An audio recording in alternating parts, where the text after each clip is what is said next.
everybody? It's me, it's AlexisMaurice, and my co-host, Mr. Trei Hollywood. And it is time for a new episode of The Wine Up. So go ahead and pour yourself a glass of wine. Tonight we're drinking on Trei's favorite twist top wine, Moscato. Pull up a chair because we are about to discuss some of the latest topics in Hollywood. Now, before we take our first sip, make sure that you go ahead and like this video on your social media platforms. Make sure that you share it on your social media platforms. Make sure that you like this video on YouTube. Share it on all of your social media. Not just YouTube, because we share it on Instagram. Damn, like the damn video. Share the damn video. Subscribe to our channel. And make sure that you comment below and let us know what you're thinking. Cheers, Trei. Was that shady? Like my favorite top? Twist top? Yeah. It's a little shady. But you know, if you're drinking wine, you shouldn't really have twist top. Okay, so go ahead, Cynthia. Cynthia, throw your little shade. Right, Cynthia. You should have bottles of wine with corks in them, but you know, you keep it a little classy. But you know, it is what it is. I mean, I do have that actually, but why? For what? That ain't what you pulled out. It looks like T.I. had to check the hell out of his son, King. So what had happened was, that was down to the Atlanta Hawks game. I think King was on Instagram Live, which is T.I.'s son, with Tiny.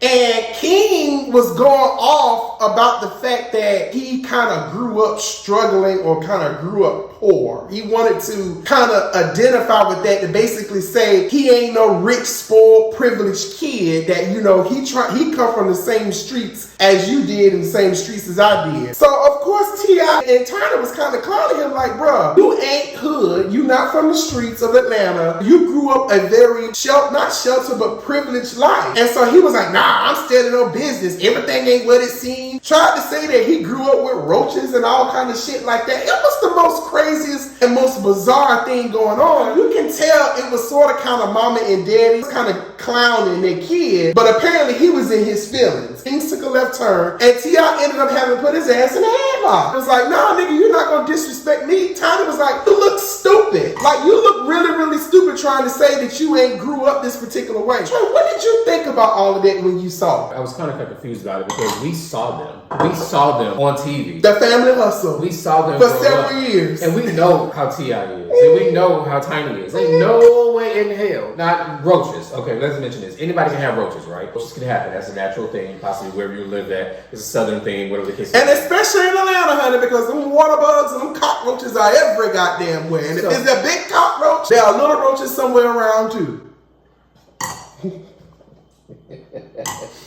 But to say it the way you say it, make it seem like you grew up like us. Not to put us down on any level, but well, I grew up that way. I grew up in the hood. That's what I'm saying. I grew up in the projects. You ain't have what we had. You ain't never had to go to bed and wonder if your AC was gonna be working. You ain't had central air and central heat. But you had units in the window. And to have a unit in the window is a luxury. Exactly. So you ain't grew up like that. So I think it's kind of rude and disrespectful, but I think what he's trying to do, I don't know if he's attempting to try to create a lifestyle for himself and try to separate himself from his family. If that's what you're trying to do, then just do that. But you want to emancipate yourself. Trei, you are at the box at an Atlanta Hawks game. You not in a regular seat like regular people. You in the skybox with your family, which AC with all you can drink food. And I've been up in them skyboxes before. And honey, the food is great. The drinks are good and the people are good and everything is good up there. Glory. But you complaining from a place of privilege. Like, dude, sit your ass down somewhere. And I ain't trying to talk about y'all kid or be disrespectful. I am. But he's a goddamn brat complaining about stuff and like that. And I think sometimes as a parent, you have to put your child in check. Hell yes. You gotta jack them the fuck up. Stay in the child's place. Whether you gotta throw them something across their head. Because my mama done did it. I done said something. My mama sideways, she threw a shoe at me. I would never ever after that. Right. Disrespect it. You have to do that. Yeah. And I think that for him, I always felt like, and if you go back and I think about when I used to watch the show, I felt like I'm like, he gonna rebel. Why did you say him? Because I just saw things. It made me think about the things that I saw in the show. He was a little disrespectful. Yeah. If you go back and watch it, it's like, he gonna be the one. And I think that's one of the things that he was trying to say, because he grew up at his grandma's house. Boy, you're telling us that we ain't already know. We know you stayed over to your grandma's house. We know that you used to just come over to the house for filming and stuff like that. Yes, it's a reality show. Everything ain't gonna always be what we see on TV, but that part we knew because your grandma loved you and she always made sure that you was hanging out with her or you wanted to be over there. T.I. times like you used to cry to go back over there, but he said he wanted to be out there. He wanted to be outside in the streets with people and stuff like that. I I'm so sick and tired of black people trying to boast about being from the hood or like it's something, to be great. proud of. Now, I am proud of where I come from, and I know you are proud of where you come from because it made us who we are. But we also have to be thankful that we are not in some of the same places that our parents were or our grandparents were. We are in places of privilege. We are in, high-rise buildings, and we're owning homes and we're owning businesses. It's okay for you to come from that. Yeah. That's establishing generational wealth. That's basically we moving on up. Bitch, we done moved on up, and we're continuing to move up. Growth in our rightful place. So I want us as a people to stop all of this. Oh, I'm from the hood, I'm from the streets. And you can be from those places. I'm from those places. But if you have made a better life for yourself and you're making a better life for your family, I'm okay with my nieces and my nephews or your son or my future kids or any of your future kids being from a place of privilege. Yes. You don't want to spoil them rotten, and make them unappreciative like King comes across like he's unappreciative, but you can still be from a place of privilege but teach a good work ethic to your kids, not giving them everything but making them work a little bit. And to piggyback off of that, it's kind of going back to like Beyonce, right? And how she talked about when she was in Houston and how they grew up and what house they lived in and the things they had to do. She's doing what she has to do now to make sure her kids doesn't have to go through what she went through. Exactly. And that's the important thing of being a parent, making sure, hey, I've been through what I've been through, but that's not where I'm at now. Exactly. And my child will have to go through it. And let me show you where I came from. And that's what King where our family is, where we're rooted in. But what it took for me and my sister and my Destiny Child members, my family to get to where we are now, the sacrifices that we've made. But baby, you got it good. So sit your crying ass down some damn well. If you really want to know a lesson on standing on business, do what your daddy did. Your daddy went down to the club in Atlanta in 11. Not allegedly, bitch. The club put out flyers talking about standing on business party, had T.I. King on the flyer. Y'all say, hell fucking no. This is my motherfucking city. This is my city. You ain't finna maximize on my shit that I got going on with my family. T.I. went down to the club and shut the motherfucking club down. Where is the owner? Bring his ass out here. Ain't gonna be no sections. Bring him out. Right. It ain't gonna be no popping no bottles. It ain't gonna be no shots. It ain't gonna be no chicken wings. Lemon pepper with sprinkles, hot, whatever the Atlanta thing. Ain't none of that shit happening. I'm standing on motherfucking business. That do sound kind of good. I'm standing on business. Fries too. Wingstop Ranch. Have you ever had Wingstop? Wingstop, because they baby. Too. American Deli? You love that little place. American Deli be missing. No, because you gotta get it. Don't be hitting. You gotta get the lemon pepper mixed with the sweet chili, like put it together. That's my thing. I can pop it together. It's so good. That's Trey on that. Yeah, that's his white side, that child. Lemon pepper and sweet chili? How's that white side? I don't like that. I don't like it. I don't like how that sounds. If it ain't, what's the Atlanta thing? Lemon pepper hot. Yeah, no. Fried hard. Fried hard lemon pepper. Can't get it out. With sprinkle. Hold up, wait a minute. Can't even get it out. I gotta get this. That's the Atlanta wing combo. What is that? The Atlanta wing combo. Yes. Oh, that's a thing? Yes. Hold on, let me call Dion real quick. Oh Lord. Because Dion can tell me exactly what it is. Hopefully he answers the phone. I hope he don't answer the phone. Dion, don't answer the phone. Dion, please don't answer the phone, Dion. Call him. Dion, you he answered. He trail recording right now. But what is the Atlanta wing thing? Let him answer. Yeah, the famous Atlanta wing, lemon pepper hot. How you like your wings? Say it. Lemon pepper hot, wet, crispy wet. Say it right, Dion. How you normally say it? You say it fast. Say it. I want a 10 piece lemon pepper hot, crispy wet. What fries? No, you said lemon pepper sprinkles. You say something like that too. Oh yeah, lemon pepper sprinkles. See, goddamn, you ain't even doing it right. Bye. But that's basically what it is. Lemon pepper, hot sprinkles, I don't know, chives and Italian drink. I don't know what the hell it is. Y'all know what it is. Comment and tell us exactly what it is. And another person who's been standing on business is Mary J. Blige. Now there's a new video and she done gone down to the Usher concert. I'm so sick of people going down to the Usher concert. Why? Because everybody get touched though. I want to get touched. Everybody get touched though. Touch me right here, down on the inside. And then you're gonna sue in 2 months, say you were sexually harassed. Right, and he gave me herpes. No, I'm sorry. I'm sorry. Kiki Mama would be so proud of you right now. Sorry, Usher. I apologize about that. But anywho, Mary J. Blige went down to the Usher concert, child. And Usher was trying to feel and rub all up on her, and she just wasn't with it. I'm addicted to kissing and touching. I'm a sucker for love. Right. For love. So Trey, when you saw the video, what did you think about it? It was so cringe-worthy. I didn't see it It was cringe-worthy. Y'all, please look at this. You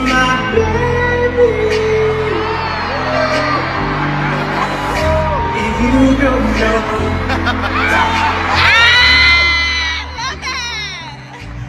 There goes my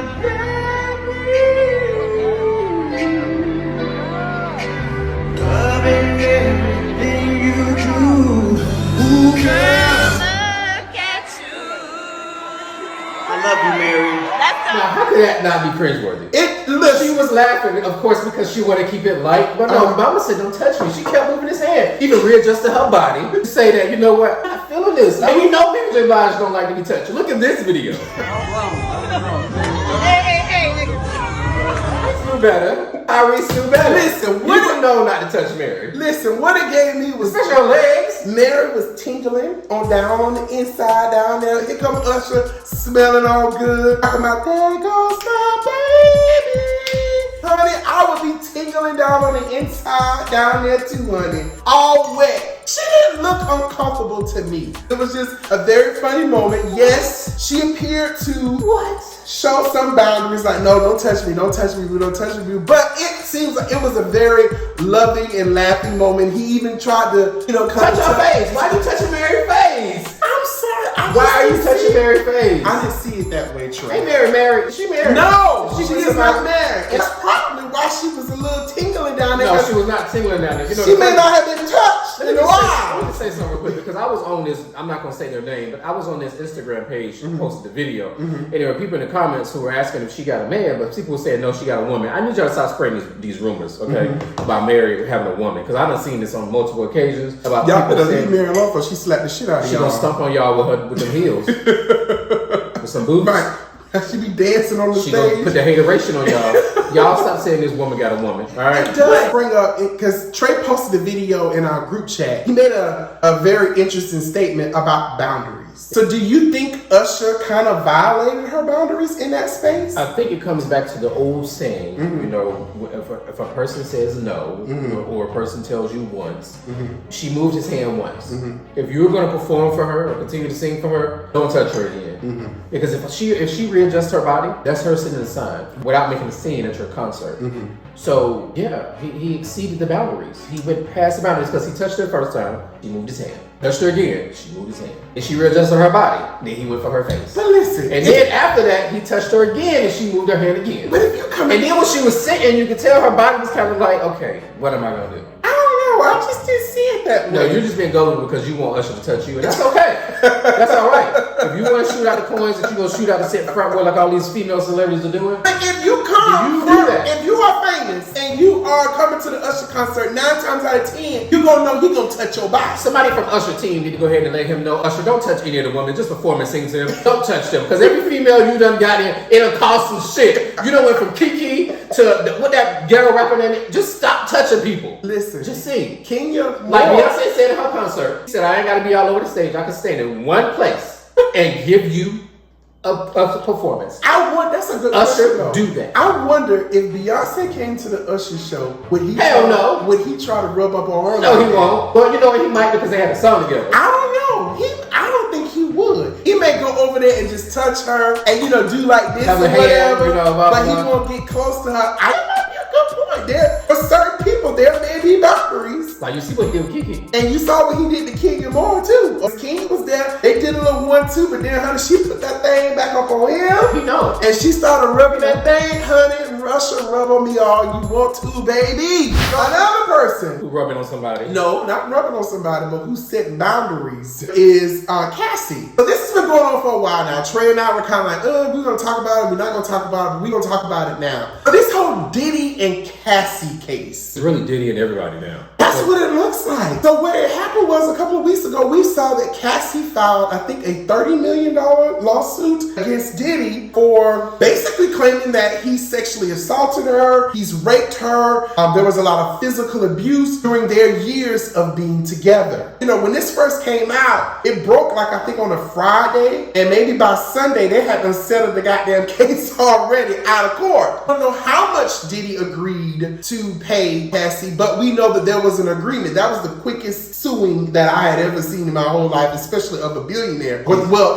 he was a billionaire before all of this happened. He losing some stuff too because he had to step down as from the Revolt Network. In addition to that, Macy's is now phasing out his Sean John. So is there no more Carisha, please? Revolt is still there, but he stepped down as the head of Revolt. I believe when it comes to the liquor, we're asking that he not be the face of that. And so now all of his corporations and businesses are kind of in trouble as a result of this. And then we've had so many people come out and basically support the claims that Cassie's made. You had Diddy's ex-bodyguard say something. You had Jaguar White say some things. I thought what she said was interesting because Uptown Records, which is where Diddy kind of started off. All of those people who were in that record label, who started that record label, are dead. With the exception of Diddy and Al B. Sure, which is his oldest son's biological father, with Kim Porter. So there's been a lot of things that have been floating out there about Diddy. There's a Kid Cudi who believes that Diddy blew up his car when Diddy thought that he was dating Cassie at one particular point in time. Like, Diddy really got some goons out here, and you got people kind of scared to say things about it. Trey, tell me what you think. How do you feel about all of this? Like he said, we have been going back and forth about talking about this because, I don't know, like, you know, I've never been a fan of Diddy as a person because I just felt like he used artists. If you think about any of the artists that used to be under him at Bad Boy, they had an album or two and then they were gone, right? Or he didn't purposely put them out Promote there. them. Yeah. But as a music, he's a genius, right? I don't know. I kind of battle with this, and I don't want to say the wrong thing and offend people when people attack me, but I just feel like people use situations to be able to allow themselves to jump on the bandwagon or the train and go along with the story of what's going on. For me, like even when Cassie said that she was suing for what she was suing for me, I'm thinking about why that amount of money? How did she come to that amount of money? What made her, I don't want to say deserve, what made her feel like that was the amount that she needed? Why not 40? Why not 25? Because what did you lose in this situation with Diddy? We already know that he had more money than you. We already know that he didn't need you for any money, right? So why that amount? Was it because I remember I seen something that said he made her get a breast job. He didn't like it, so he made her get it taken out. That part of the claim of the amount of money? You know, just those things. And so I feel like when people sue for amount of money for sexual harassment, what is the money going to do? But the money's going to make it a little bit easier. Because you can imagine her life is probably very different than it was when she was with Diddy. She had access to a lot of things. You weren't his wife, though. She wasn't his wife, but she had access to everything. You know, as far as the benefits of dating a superstar or a celebrity or entrepreneur, you know, when you look at Diddy. So when you talk about abuse, I guess sometimes there isn't really a right monetary value, but there may be a number that can make things a little bit more comfortable. And remember now, she requested, or I think was suing him for $30 million, but who knows? It probably was more than that, you know, when it comes to what they actually settled for. I get what you're saying in a sense, but I guess when a person is under someone who's abusing them, they don't always see clearly. And they may not make the best judgments, but once a person is able to heal, she's moved on, she's married now, I think has a kid and everything too. So really? Now, yeah, she is. Now that she has healed, in a sense, I mean, maybe so. You have to think too, by her being Diddy's +1, maybe it limited her in what she could have done musically or professionally. She had that one song, which is a cute little bop. Maybe Diddy didn't want her, or he restricted her from being able to, you know, do more things musically and stuff like that. So I can see where monetary value can actually come in. But what I hate that it's another example, regardless if he's guilty or not. Right. Another black man who was very successful, like Bill Cosby, even though they may have done the things that they had been accused of. And I'm not saying that it is right or it's wrong, or that he did or didn't do it. But to see them be so successful because allegedly at one point, right before everything with Bill Cosby, he was about to put in the bid to buy NBC. Yep. When they're at a height of, their success, then it just takes these type of allegations, whether it's true or not, for everything to come crumbling down, and I hate to see that. But if he built his empire on the back of this young girl and she was constantly abused. I mean, there was one video where she was allegedly undercover, hiding from him. You don't know if it really was her. He was kind of saying that it was. But I will say this, everything leading up to this case kind of starting to make sense. Meaning, Diddy, like you said, he had these artists. A lot of them have requested their publishing and things like that. He never gave them to them. Finally did. But he finally did a couple of months ago. So you got mates who have been asking for it for years. You got all these people, give me my stuff, man, give it to me. And he didn't, but now all of a sudden he's in his love era. He's giving it away. Carisha's bringing him. He's a different guy. No, it sounds like he knew what was happening. When he got an award recently and he thanked Cassie. That was random. Thank you for holding me down and such and such and such. And then to hear that his rebuttal to those claims, he's been saying for months she's been trying to blackmail him. And I think what had happened was when he wouldn't give her $30 million or whatever she was asking for at the time, she threatened to write a tell-all book. He said, no. She said, okay, well, you think I'm playing? Let me file this lawsuit. And she filed a fucking lawsuit and was like, I ain't playing. I'm standing on business, Diddy. I think I'm playing with you. I need my goddamn money. And then, so he ended up doing it. Then you got Aubrey O'Day from Danny Kane. She even said she'd been telling people about Diddy for quite some time. Oh, fuck her. Because in order for them to get their publishing and their masters or whatever he gave them, they had to sign something saying they would not talk negatively about him. She been doing it for years. Or his mama. She been doing it for years. Or his business. So Trey, I mean, if you look at that stuff, okay, well, it looks like Diddy is trying to put more positivity out in the universe. Hopefully that if this stuff does come out with Cassie, he'll have some luck in the universe. I'm gonna say this, and then you can look at me sideways tonight. I will. I can't say that he did or did not do the things that he's been accused of at this current time. The only thing that I do think that he is guilty of is killing Biggie. Or not killing him, but knowing or how it happened. That's how I feel. I think he knew something about Biggie's death. Biggie or Tupac? Biggie. You think he killed his own friend? You act like that's not, people don't do that. You come up. But girl, you get on my nerves sometimes. I ain't gonna never kill you. Yeah, you don't have to mean. Now he might kill me. Trey might try to take my ass out. But I ain't gonna try to take him out. If he get missing, y'all know what happened. He did it. And he stood on business on this podcast, on this show, and said it. You heard what he said. But I don't think he killed Biggie. Maybe he didn't physically, but maybe he may know something about it. Well, I mean, people like Jaguar White who said that all those people from Uptown are dead, with the exception of, I'm sure he almost died recently. He's recuperating now. This is just what I want to say. I just want my black men to stop putting themselves in situations where it's going to end up like this. Because if and it may have been somebody before this, but I'm just going back as far as Michael Jackson. He was accused of things that he was accused of. You got R. Kelly. You got Bill Cosby. You got Jamie Foxx. They even accused Trey Songz. Jonathan Majors. You got Diddy.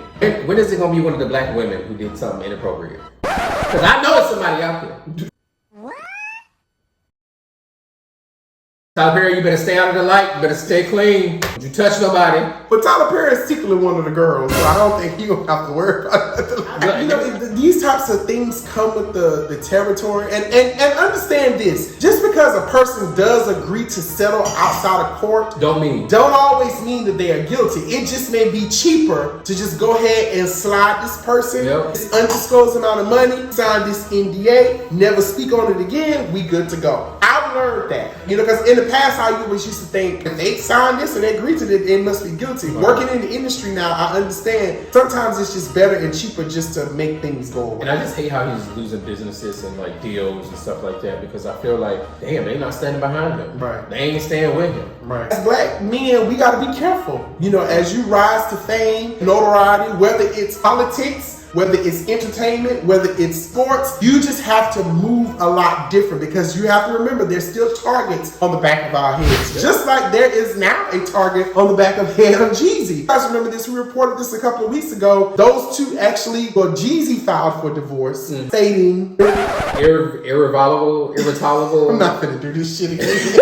I'm not gonna do this. The shit is broke, like we said before. That marriage is broke and it can't be fixed. Now Jeannie has been coming out and basically is alluding to some infidelity in the marriage. She is now seeking primary custody of their the little baby, and she's kind of alluding to the fact that there may be some infidelity or some cheating on Jeezy's behalf. He has, of course, said that it's absolutely not true. What would you make of this? I just feel like I don't really care.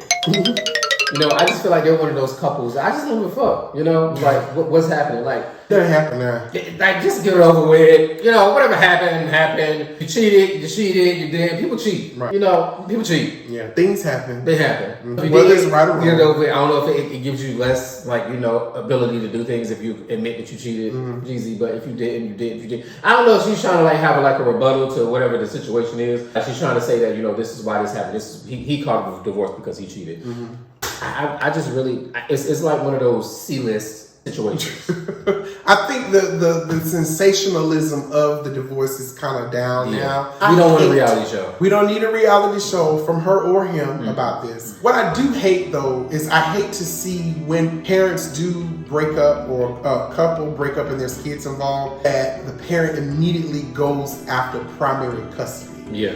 If Jeezy is a good dad and you don't have any complaints about him being a good father, why don't y'all just share custody? My parents did. Yeah, I don't understand why you have to go for the jugular. And I think there are some cases where some women do it because the spousal support or the child support will be their primary source of income. I get that, but Jeannie is a media personality. I think she will be perfectly fine. I just hate to see that you immediately go to weaponizing the child. If the father is a good father and the father is active in the kid's life, you don't have any complaints about him being a father, don't try to weaponize the child. Just divorce. Y'all come to an agreement as far as what custody is going to look like without saying that I got custody, you don't have custody, now you got to get visitation on certain days. Work together when it comes to that. Come to a common ground and show that there can be a amicable separation when it comes to the child. Y'all can work on y'all shit, dividing of the assets and stuff like that, but we gotta stop weaponizing kids or putting them in the middle. Things are not as always, right? They're not forever. Yeah. Right? So I hate to even think about the mindset of a relationship or a marriage. They may not be forever. Right? So let's say, for example, if you do get in a relationship and married and you have a child with someone, they can end up passing away. Y'all can end up breaking up. I think that when you have a child, one of the things you should always think about is, can I afford this child financially alone in case we separate?